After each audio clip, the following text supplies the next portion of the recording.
This is HA tutors. आज हम लोग क्वाड्रेटिक इक्वेशन के 2.6 के बाकी के वर्ड प्रॉब्लम्स सॉल्व करेंगे। देखते हैं कितने होते हैं कितने नहीं होते।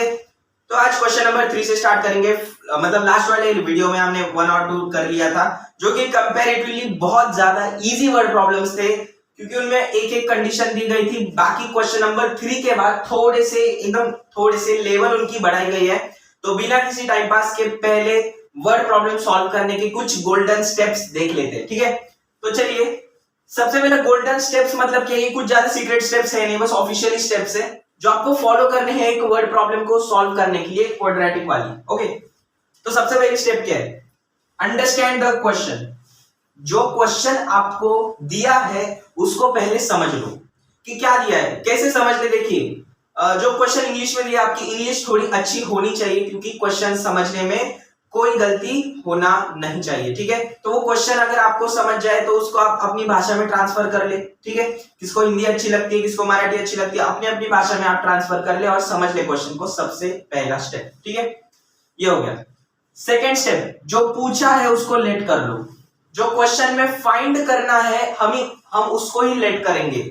मतलब क्वेश्चन में अगर पूछा है फाइंड द नंबर, तो हम बोल देंगे let the number be x, ठीक है। Find the number of trees, let the number of trees be x. Find percentage, let the मतलब let the percentage be x, ठीक है। जो फाइंड करना है उसको x मान लेंगे, ठीक है जी। ये वाला स्टेप भी हो गया। थर्ड, कंडीशन वाइज इक्वेशन बनाओ। जो क्वेश्चन में कंडीशन दी है, कंडीशन मतलब जो क्वेश्चन दिया है उसके हिसाब से x मतलब जो हमने लेट किया है ना, उसको उसकी मदद लेकर उस कंडीशन के हिसाब से इक्वेशन बनानी है, जो कि बहुत सारे बच्चों को नहीं आता या फिर डिफिकल्ट जाता है। कोई बात नहीं, प्रैक्टिस से हो जाता है। और सॉल्व करो, आंसर पाओ, ठीक है। क्वाड्रेटिक इक्वेशन बन गई, उसको सॉल्व करना है, थोड़ा लॉजिक लगाना है और आंसर आ जाता है, ठीक है। तो बस यही स्टेप आपको याद रखने हैं। इस स्टेप के अलावा और कोई भी स्टेप हम लोग यूज नहीं करेंगे। तो बिना किसी देरी के क्वेश्चन नंबर 3 देखते हैं, ठीक है। तो देखिए क्या बोला है, In the orchard of Mr. Madhusan, there are 150 orange trees. The number of trees in each row is 5 more than number of trees in each column. Find the number of trees in each row and column. ठीक है, easy question है। देखो क्या बोला है, एक mister मधुसन नाम का व्यक्ति था, उसकी एक बगीचा था, ठीक है, संतरे का बगीचा बोल सकते हैं। उसमें थे 150 ट्रीज, ओके जी, 150 ट्रीज टोटल बगीचे में थे।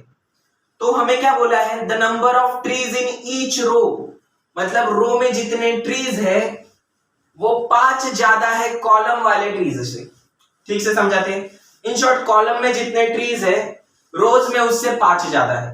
समझो, पहले कॉलम में 5 ट्रीज है तो रोज में 10 हो जाएंगे, ठीक है, 5 ज्यादा होंगे। ये हमें कंडीशन दी है, the number of trees in each row is 5 more than number of trees in each column. Column वाले से 5 ज्यादा रोज में है, इतना ध्यान में रखना है। और फाइंड करने बोला है number of trees in each row and column. तो बस वही गोल्डन स्टेप्स लगाएंगे। अंडरस्टैंड द क्वेश्चन, समझ गए हैं, ठीक है। क्या समझे हैं, पहली बात 150 ट्रीज है, ओके। रोज वाले ट्रीज मतलब कॉलम वाले से रोज वाले में 5 ज्यादा ट्रीज होते हैं, ये समझ गए। हमें फाइंड क्या करना है, रो और कॉलम में कितने होंगे ट्रीज, ठीक है। क्वेश्चन तो समझ गए जी, ये वाला स्टेप हो गया।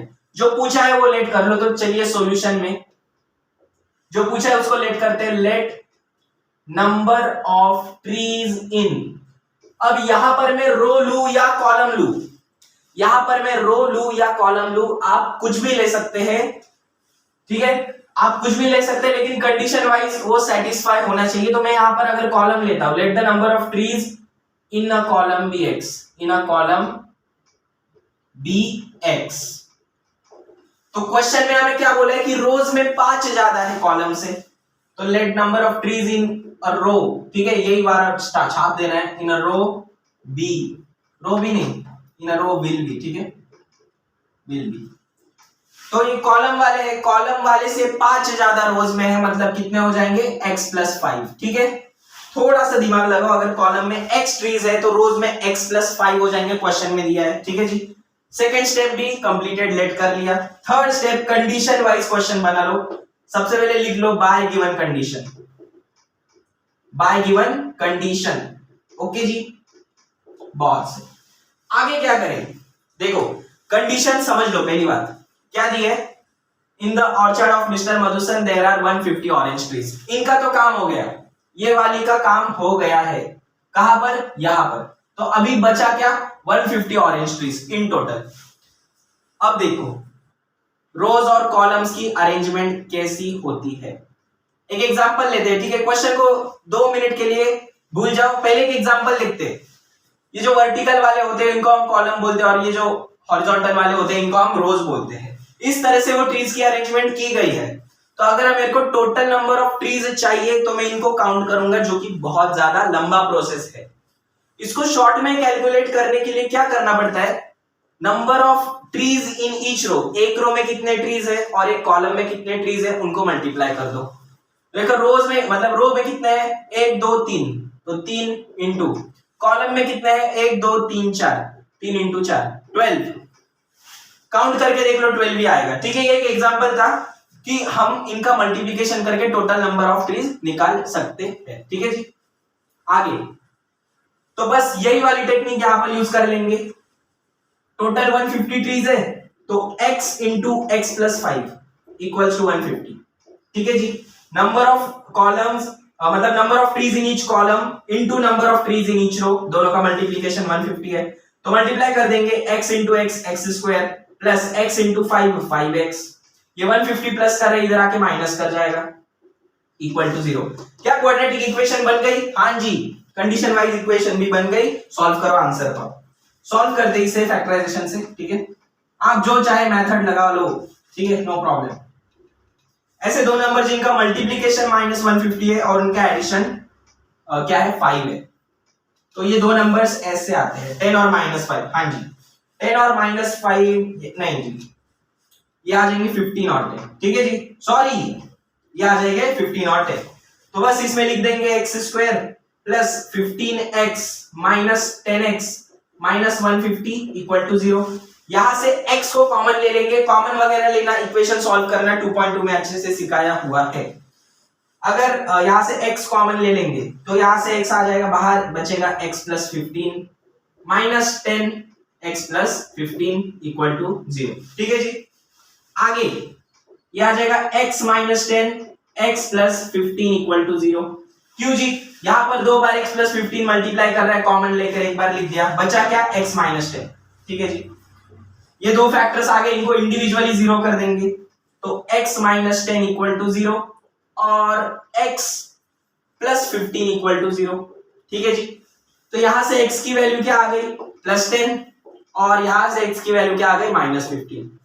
अब थोड़ा लॉजिकली सोचना है, क्या नंबर ऑफ ट्रीज कभी नेगेटिव होगा? यार मेरे पास -100 ट्रीज है, मेरे पास -150 ट्रीज है, ऐसा हम कभी बोलते नहीं, इसलिए ये आंसर रिजेक्ट हो जाएगा। लिख देंगे therefore x cannot be -15 because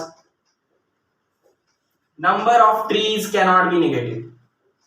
Number of trees can't be negative. Okay जी, तो फाइनल आंसर क्या आ गया? x इक्वल टू 10 आ गया। अब बस निकालना क्या था? Find number of trees in each row and column. तो कॉलम में कितने हैं? x है। Number of trees in each column,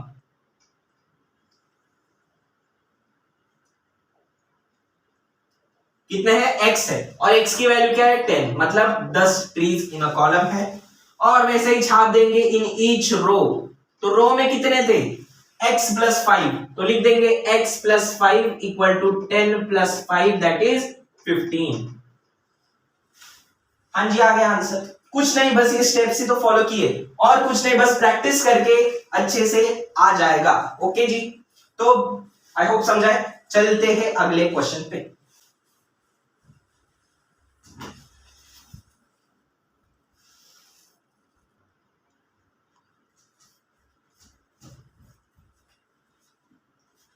so guys अभी क्वेश्चन नंबर 4 देखते हैं क्या है, ठीक है।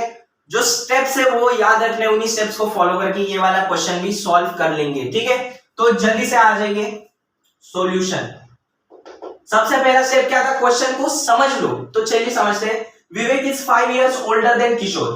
क्या दिया है? एकदम सिंपल इंग्लिश में क्या दिया है? विवेक इज 5 इयर्स ओल्डर देन किशोर, मतलब किशोर मतलब विवेक किशोर से 5 साल बड़ा है। विवेक की उम्र किशोर से 5 साल ज्यादा है।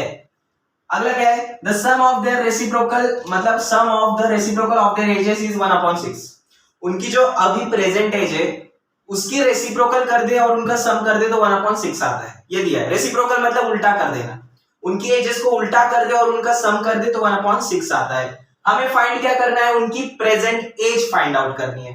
तो बस समझ लिया क्या करना है, ठीक है। दिया क्या है, विवेक की उम्र 5 साल ज्यादा है किशोर से, उनके सम मतलब उनकी एज का उल्टा कर दे और उनका सम कर दे तो 1/6 आता है। सम मतलब ऐड करना। फाइंड क्या करना है, उनकी प्रेजेंट एज हमें फाइंड करनी है, ठीक है जी। तो फर्स्ट स्टेप तो हो गया।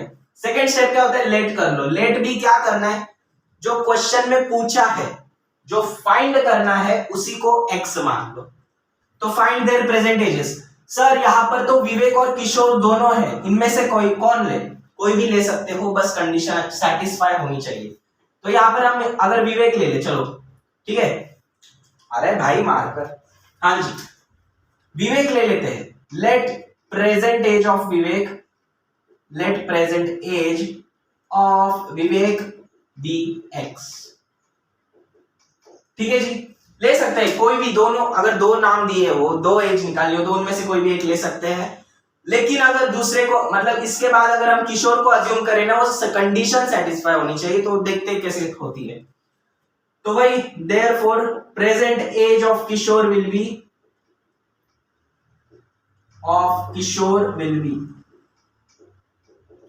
अब ध्यान देना विवेक किशोर से 5 साल ज्यादा बड़ा है, तो किशोर देखो विवेक की एज अगर x है तो किशोर की x -5 हो जाएगी। कैसे, क्योंकि किशोर तो 5 साल छोटा है ना विवेक से। अगर विवेक की एज x है, किशोर उससे 5 साल छोटा है, तो x -5 हो जाएगा जी। इस तरह से आपको कंडीशन सेटिस्फाई करनी है। x ईयर्स, ठीक है, यहां पर ईयर्स लिखते हैं। लेट भी कर लिया, सेकंड स्टेप हो गई। अब therefore by given condition, by given condition, तो कंडीशन क्या है, ये वाली देखो यार, विवेक इज 5 years older than किशोर, ये इसमें यूज हो गई, अब इसका कोई काम नहीं। आगे the sum of the reciprocal of their ages is 1/6, ये उनकी एजेस है बराबर जी, उनको उल्टा कर दो और उनका सम कर दो। अब x को उल्टा करेंगे तो 1/x आ जाएगा, हाँ जी, प्लस 1/x -5 आ जाएगा, हाँ जी, इक्वल टू कितना दिया है, 1/6 दिया है। बस इसको सॉल्व करते जाओ, इक्वेशन आ जाएगी। x -5 इस साइड जाएगा, x इधर जाएगा, तो x -5 प्लस x अपॉन ये नीचे वालों का नीचे मल्टीप्लाई हो जाएगा, तो x into x x square minus 5 into x 5x, हाँ जी ओके, इक्वल टू 1/6। ये हो गया। अब क्रॉस मल्टीप्लाई कर देंगे तो यहां पर आ जाओ, एक्स स्क्वायर माइनस 5x, ठीक है, इक्वल टू हो जाएगा 6 इधर चला जाएगा तो क्या आ जाएगा, देखो ये देखो x और x तो 2x है, तो 6 इंटू 2x माइनस 5, हाँ जी, तो x square minus 5x equal to 6 into 2x 12x, और ये 6 into minus 5 minus 30, x square minus 5x, ठीक है जी। 12 यहां पर प्लस कर रहा है, इधर आके माइनस कर जाएगा, और यहां पर 30 यहां पर माइनस कर रहा है, इधर आके प्लस करेगा, ठीक है। हमेशा इक्वेशन को जनरल फॉर्म में लाओ। जनरल फॉर्म क्या है, ax square plus bx plus c, हाँ जी, इस फॉर्म में ये इक्वेशन आ जाएगी। एक्स स्क्वायर देखो -5 और -12 -17x प्लस 30 इक्वल टू 0, हाँ जी ओके। आगे क्या करना है, सॉल्व करते जाइए बस, ठीक है ना। सॉल्व करेंगे तो ऐसे दो नंबर जिनका मल्टीप्लिकेशन माइनस मतलब 30 होता है और जिनका एडिशन -17 होता हो, तो ऐसे दो नंबर्स सोचने के बाद क्या आते हैं, ये आ जाते हैं 15 और 2, ठीक है जी। और यहां पर साइन का लफड़ा देखें तो 15 और +2 आ जाते हैं, इस तरह से, है ना। नहीं जी, ये दोनों माइनस आएंगे, हाँ जी, -15 -2 ये हो जाता है -17 और इनका मल्टीप्लिकेशन 30, लिख दिए। X square -15x -2x plus 30 equal to 0, okay जी। यहां से x कॉमन ले लेंगे तो क्या आ जाएगा, x -15 -2 x -15 इक्वल टू 0, ठीक है। नॉर्मल क्वाड्रेटिक की तरह ही सॉल्व कर देना है। अब आगे चलते हैं, यहां पर x -15 एक बार ले लो, बचा क्या, x -2, है ना, हाँ जी, इक्वल टू 0। एक एक फैक्टर को इंडिविजुअली इक्वल टू कर देंगे तो x -15 इक्वल टू 0 और x -2 इक्वल टू 0। यहां से क्या आ गया, x इक्वल टू 15 और x इक्वल टू 2। ठीक है जी, तो यहां पर दो वैल्यूज आ गई, ठीक है, x इक्वल टू 15 और x इक्वल टू 2। इसमें से कौन सी ले, यहां पर भी थोड़ा लॉजिक लगाना होगा। x इक्वल टू 2, देखो यार, अगर x इक्वल टू 2 लेते हैं तो विवेक तो ऑफकोर्स 2 इयर्स का हो जाएगा, लेकिन अगर किशोर की एज निकाले 2 - 5 ये तो -3 हो रहा है, और एज कभी भी निगेटिव नहीं होती, तो ये वाला आंसर नहीं रहेगा। There x cannot be 2 because age of Kishore cannot be negative, because age of Kishore can not be negative, can't be negative. ठीक है जी, ओके, तो फाइनल आंसर क्या है, x इक्वल टू 15। तो विवेक की एज क्या है, विवेक की एज ये थी x जो कि है 15 इयर्स, और वहीं पर किशोर की एज क्या है, किशोर की एज हमने क्या अज्यूम की थी, x - 5, तो ये हो जाएगा 15 - 10 जो कि है, नहीं 15 - 5 जो कि है 10 इयर्स। बस जी सॉल्व हो गया है ना, बॉक्स बना देंगे अच्छे से। ठीक है जी, कुछ नहीं किया, बस लेट करना आना चाहिए, कंडीशन बनाना आना चाहिए। ओके जी, प्रेजेंट एज ऑफ विवेक, अगर आप यहाँ पर किशोर भी लेते ना तो विवेक की एज यहाँ पर x+5 हो जाती, क्योंकि विवेक बड़ा है। यहाँ पर हमने किशोर को x - 5 क्यों लिया, क्योंकि किशोर छोटा है, इसलिए। आप दोनों में से कोई भी एक ले सकते हो, बस अच्छे से लेट करना आना चाहिए। ठीक है, आई होप समझा है ना। कुछ नहीं, लेट किया, कंडीशन मैंने सॉल्व किया, आंसर आ गया। वही 4 से 5 स्टेप हमने फॉलो किए, ज्यादा कुछ किया है नहीं। तो आई होप समझा है। चलते हैं अगले क्वेश्चन। ठीक है, इस क्वेश्चन नंबर 5 देखते हैं। ठीक है, Suyash scored 10 marks more in second test then the first test. ठीक है, पहले तो ये समझ लो, सेकंड टेस्ट में सुयश नाम के बंदे ने 10 मार्क्स ज्यादा स्कोर किए फर्स्ट टेस्ट से। ठीक है, इसका मतलब अगर फर्स्ट टेस्ट में 5 मार्क्स थे तो सेकंड टेस्ट में 15 होंगे। ठीक है, 10 से ज्यादा स्कोर किए सेकंड वाली में।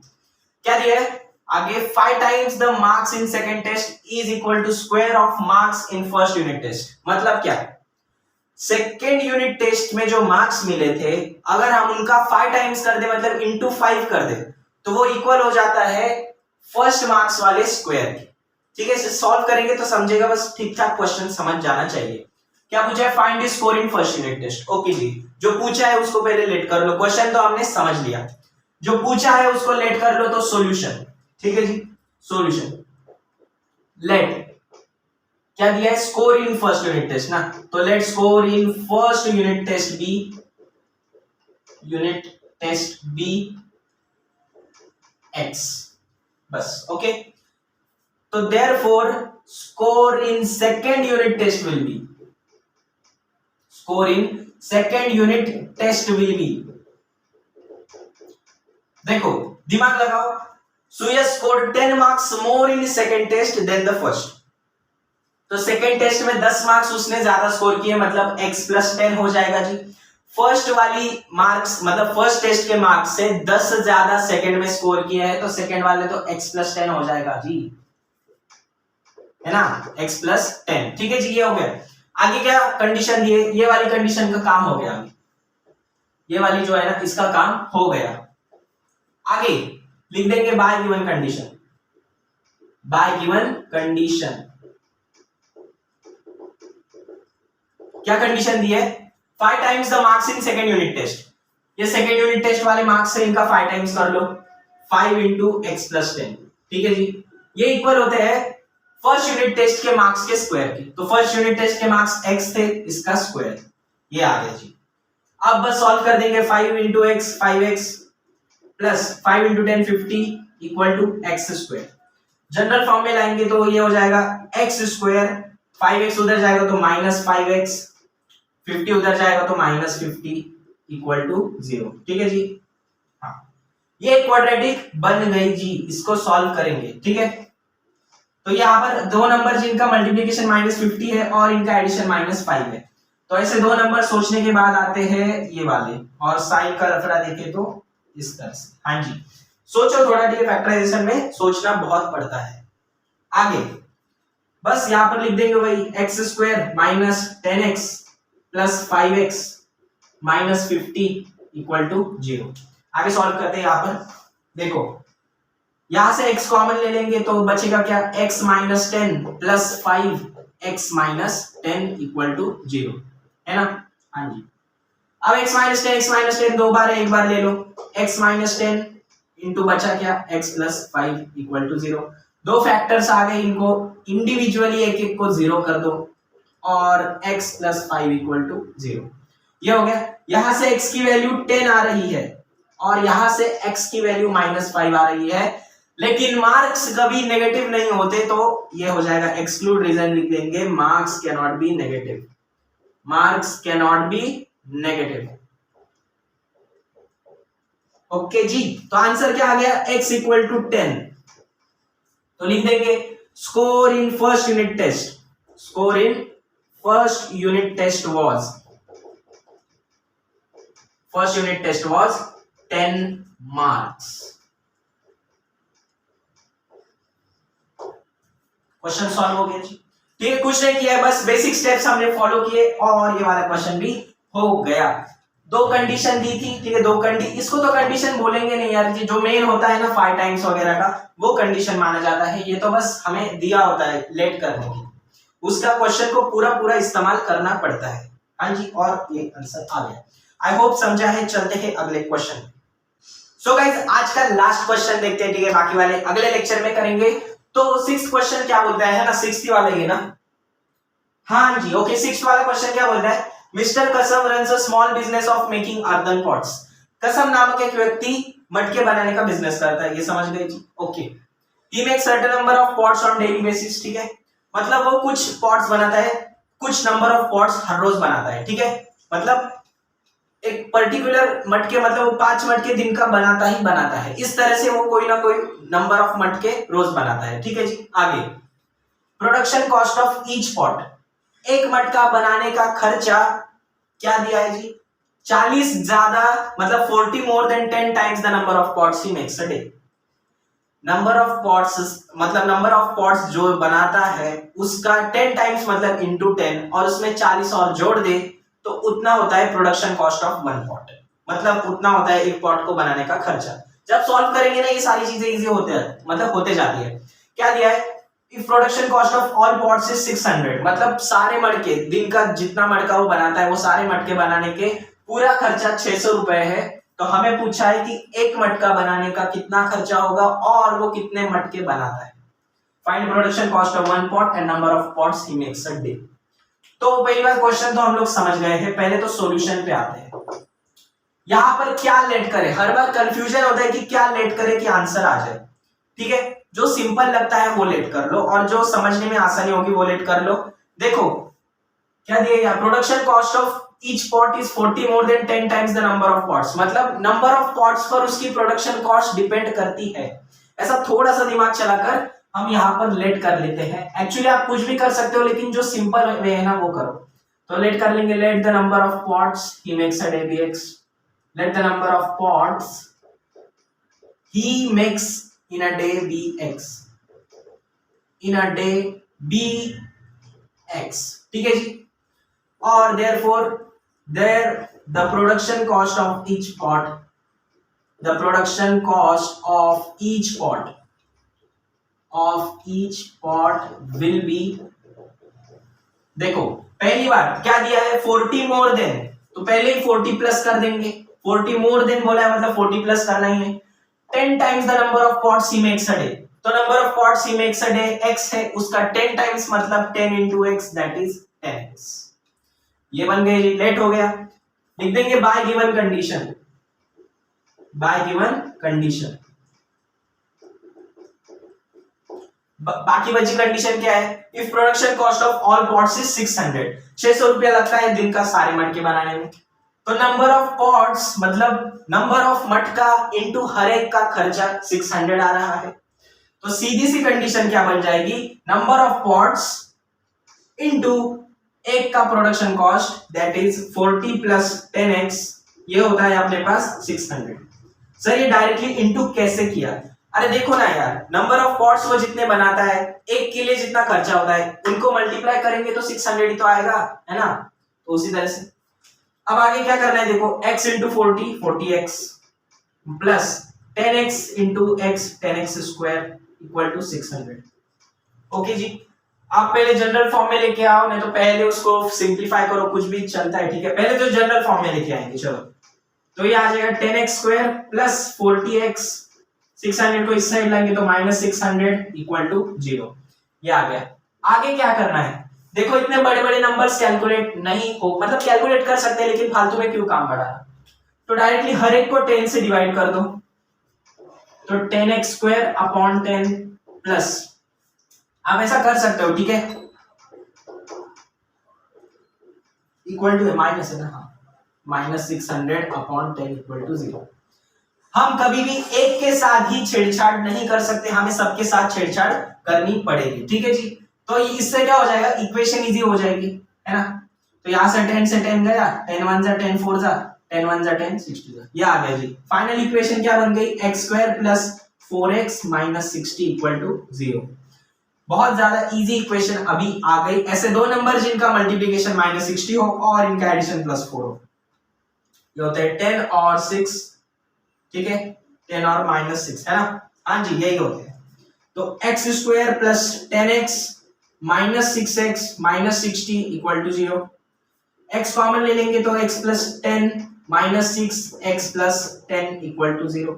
हाँ जी, आगे क्या करें, ये दो बार आ रहा है, इसको एक ही बार लिख लो, तो ये हो गया x प्लस 10 और बचा क्या x माइनस 6 इक्वल टू 0। हर एक फैक्टर को इंडिविजुअली 0 कर लो, तो x प्लस 10 इक्वल टू 0, या फिर मतलब और x माइनस 6 इक्वल टू 0। यहां से x इक्वल टू -10 आ रहा है, ठीक है, 10 उधर जाएगा तो -10 और यहां से 6 उधर जाएगा तो +6। अब देखो नंबर ऑफ पॉट्स कभी नेगेटिव नहीं होते, ठीक है ना, लॉजिकली देखो यार, कभी -10 मटका सुना है, मैं दिन का -10 मटका बनाता हूं, नहीं जी, तो ये रॉन्ग हो जाएगा। देयरफॉर मतलब रीजन लिख देंगे, because number of pots can't be negative, number of pots can't be negative. So final answer क्या आ गया, देयरफॉर x इक्वल टू 6। तो number of pots he makes a day, ठीक है, ये पूरा चीज यहां पर बस छाप दो, लिख दो इक्वल टू x, मतलब 6 पॉट्स वो दिन का बनाता है, और production cost of each pot, ठीक है, production cost of each pot, of each pot, ये हमने कंडीशन में क्या अज्यूम किया था, 40 प्लस 10x, वही तो है ना, 40 ज्यादा मतलब 40 more than 10 times the number of pots he makes a day, वही तो कंडीशन थी। तो लिख देंगे 40 प्लस 10 इंटू एक्स की वैल्यू क्या है 6। सॉल्व करते हैं, 40 प्लस 6 इंटू 10 100, मतलब 6 इंटू 10 60, ये हो जाएगा 100 रुपीज पर पॉट। आ गया जी, ये देखिए, है ना, दोनों भी आंसर आ गए, production cost of each pot और number of pots he makes a day. कुछ नहीं किया है, बस कंडीशन को आपको समझ लेना है, क्वेश्चन को समझ लेना है और आंसर आ जाता है, ठीक है जी। प्रैक्टिस करने से आ जाएगा, ऐसा नहीं कि 2-3 क्वेश्चन से आपको सारी कंडीशंस बनानी आ जाती है, ठीक है। प्रैक्टिस करिए, जितना ज्यादा प्रैक्टिस कर सकते हैं उतना ज्यादा करिए, ठीक है जी। आज के लिए बस इतना ही, आई होप आपको समझा होगा। मिलते हैं अगली क्लास में, तब तक के लिए बाय बाय, लेकिन एक लंबी सी स्माइल के साथ, ठीक है जी, बाय बाय।